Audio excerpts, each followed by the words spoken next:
Are you in front of the German embassy there or something? Say again, I'm sorry? So are you in front of the German embassy or something? Close. It's the Reichstag building in Berlin. There you go. Yeah. It's a photo I took when I was at the Berlinale in 2019. Oh, nice. Wonderful. Very cool. I'm part German, so there you go. Interesting. All right. Now I'll just see if I can record from my end, and we will begin. Please excuse my. No, I've got a horsey voice. Yes. She doesn't normally sound like Demi Moore, but we'll have to take it. Yeah. That's fine. That's fine. All right. So, okay. A new Australian film is releasing in cinemas on November 3rd, with previews week before, a film called Sissy. And it's my great pleasure to be speaking to the creators of Sissy, the writers, directors of the film, Hannah Barlow and Kane Senes. Welcome to Movie Metropolis. Thank you for having us. Thanks, Peter.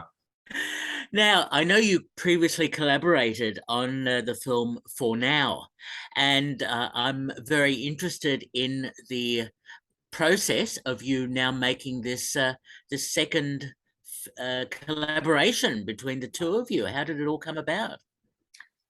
Okay, in a nutshell, Kane and I fell in love, and we decided to start working together about 2 years into our relationship, because Kane made a very beautiful film called Echoes of War and went to film school and has a master's in film.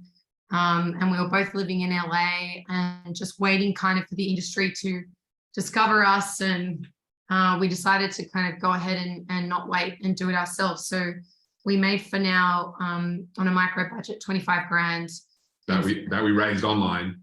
And the Kickstarter days. And we shot it in 7 days, improvised, playing ourselves. And it was a total experiment in the vein of Cassavetes and the Duplass brothers and Lynn Shelton and Joe Swanberg. We were very inspired by that zeitgeist that was happening in 2015, 2016. And then through that process, we figured out that we could work together. And we then started asking the question, okay, how can we do this but actually get paid and have some commercial success? And Kane is a horror nut and a gore hound. Wow. So yes, I mean, I like a lot of movies, but I definitely have a deep appreciation for, all the movies that were on the video shelf in the horror section when I was too scared to walk in and look at the VHS covers at the local video store. Rest in peace, Civic Video, Rose Bay.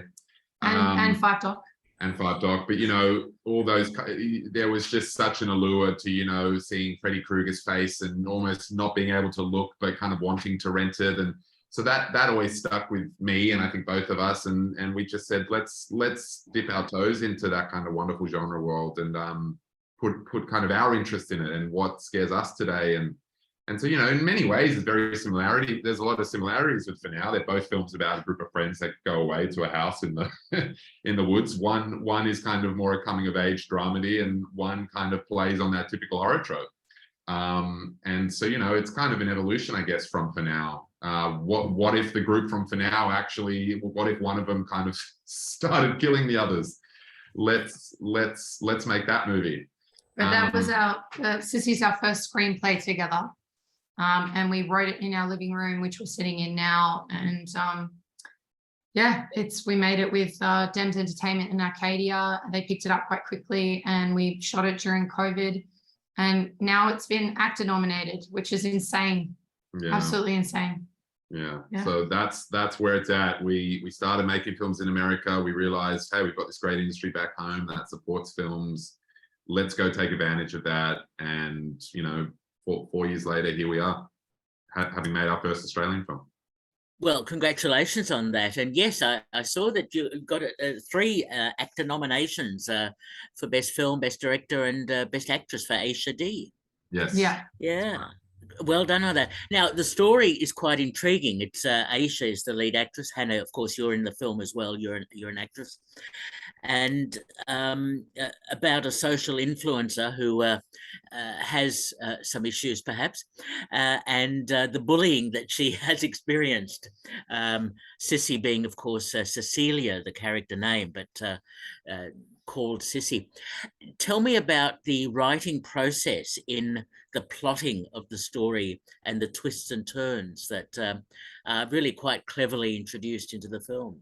Thank you. Yeah, thanks. I mean, I think we just kind of wanted to, you know, work within the confines and the tropes of the kind of cabin in the woods slasher film in many ways, but revamp it and look at it kind of through a bit of a kind of a revisionist lens, you know. I think if you look at kind of the history of slasher movies and horror in general, it's always kind of commenting on the era in which they were made, whether it was the Vietnam era or the kind of Watergate era or the JFK assassination or whatever. It's always about kind of society in turmoil in some sense. And we just kind of asked ourselves what scares us, and social media and our addiction to the kind of dopamine thrill of it all was kind of worrying to us.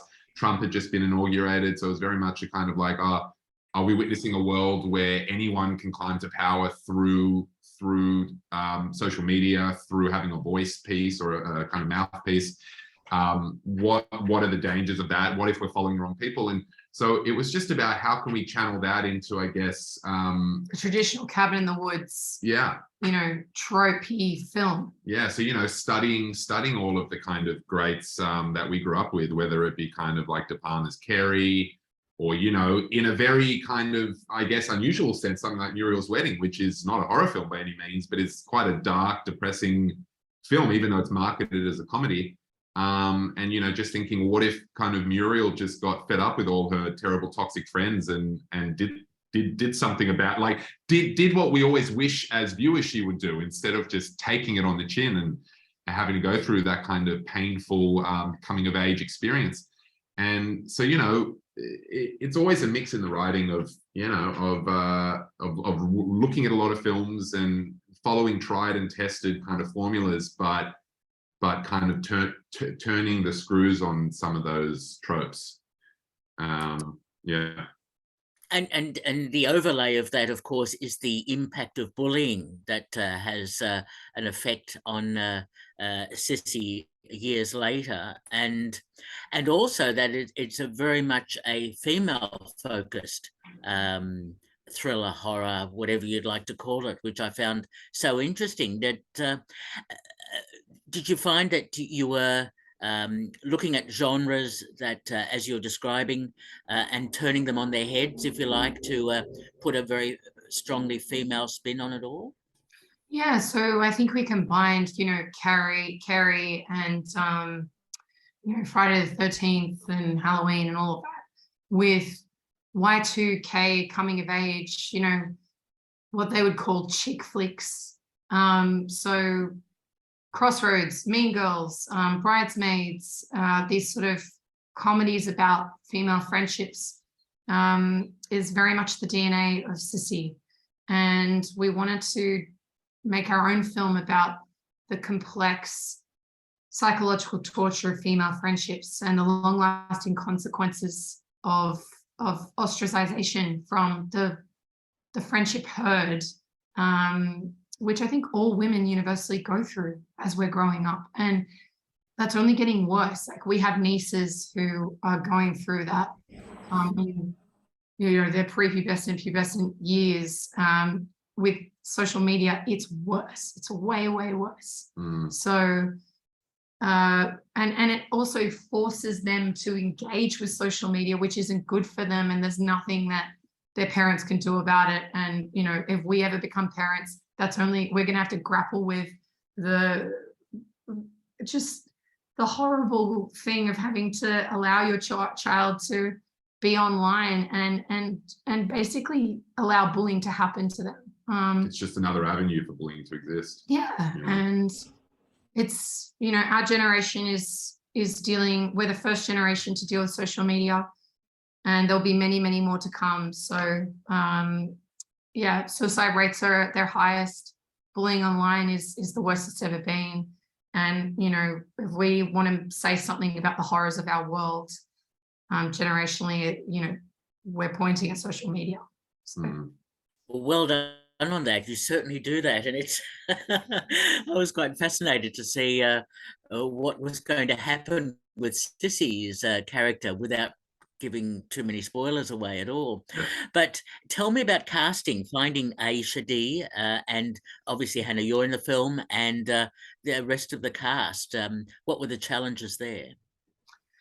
Well, Aisha, I was watching The Bold Type while we were writing Sissy, which is a big show that was on Stan and big US network show produced by Star. And she's just so beloved worldwide, her character, Kat Edison. And we actually went to her for another role because we felt like her character, Kat, resembled another character in the film very well. And then, you know, she was smart enough to say to us, well, actually, I relate more to Cecilia. And would you consider me for that role? And we met with her online, and she said, she just pitched Cecilia to us in a way that I don't think we even understood. And we saw that she was going to elevate our material as writers. So, and the whole team, our producing team, were in love with her as well, because they all watched The Bold Type. And Kane kind of was like, what's The Bold Type? Yeah. And then, you know, he fell in love with her as well. And that was the smartest decision we ever made, because she's brilliant. And it's, you know, universally, like, the feedback with journalists worldwide is she makes the film what it is. So we were very smart to cast her. Well, it's a film that kind of doesn't really work if you don't empathize with Sissy in some way. It's a lot easier, I guess, in a kind of conventional slasher film to have, you know, this kind of villainous dude in a mask killing people, and they're always kind of at an arm's length, you know. The audience might root for them to kill these annoying teens, you know, but they're not really kind of humanized in any real way. And so for us to kind of want to make a film, I guess, that blurs the line between the hero and the antagonist, you know, that became a challenge. And so if it wasn't, I think, for Aisha's ability to just make you fall in love with her, just not only her acting ability, but just the charm. And when she smiles, I think it lights up the screen, and the camera loves her. And she's got, it's hard to play both sides, you know. It's hard to, again, without giving too much away, it's hard to play the kind of captivating, charming person that people would follow online and subscribe to and love, and send undying messages of adoration to, and at the same time be someone who's, you know, very emotionally damaged and fraught and toxic in many ways as an individual. So it's kind of, but for Aisha to actually defend her and say, no, she is the product of, you know, her society, and these people are who have made her this way. It's not her fault. She was very adamantly always in defense of the character, and I think as an actor, that's what you need to be. Yeah. And with the we're just lucky that she brought herself to the table. Yes, and actually offered that up, because it was something that we weren't originally looking at. Because even, I think, as directors and writers, you get used to an actor playing a certain role, and you think that that's all they can do, and then you're reminded, hang on, they're actors. They're only giving a certain amount of themselves to that role, but there's a whole nother world that they can go to for a completely different role. And then with our other actors, we wrote the role of Jamie for Daniel Monks, who's a friend of ours. I've known him for about a decade, and he's an incredible actor, and he actually helped us in the development stages to make Jamie incredibly unlikable. And he just wanted to push it further. He said, don't approach me with kid gloves. Just make sure that you know that he's the worst of the group. Yeah. And it's not a role that he normally gets to play, I guess, in many ways. Yeah, exactly. And Aisha said the same thing about her role. She's like, I'm sick of playing the hero. Like, let me play someone with teeth. And you know, then we cast Yaren Ha as Tracy, and she's incredible, and she's on Halo, and watch her star rise. She's amazing, and Lucy Barrett and Emily DeMargariti. Our cast was incredible. So I think it helped that we had a lot of these Australian actors that are working abroad kind of home during COVID, and they had, you know, 2-3 weeks spare. So in many ways, I think we had more accomplished actors in these small roles than we probably deserve to have. But I think it just helped make the film feel like a kind of believable group of friends. And obviously Hannah, we wrote her role for her to play from the beginning. Okay. And so how do you collaborate as directors when you were filming? How does that work? Well, I mean, Hannah's kind of in the trenches with the actors, and it was such a, I wouldn't say it was a typical production in the sense that we only had about 11 days to prep the whole movie. You know, we were still doing kind of rewrites on the script and then basically told, hey, we're shooting in 2 weeks. So when there's a window and the money's in, you just go. So it was all very lightning quick.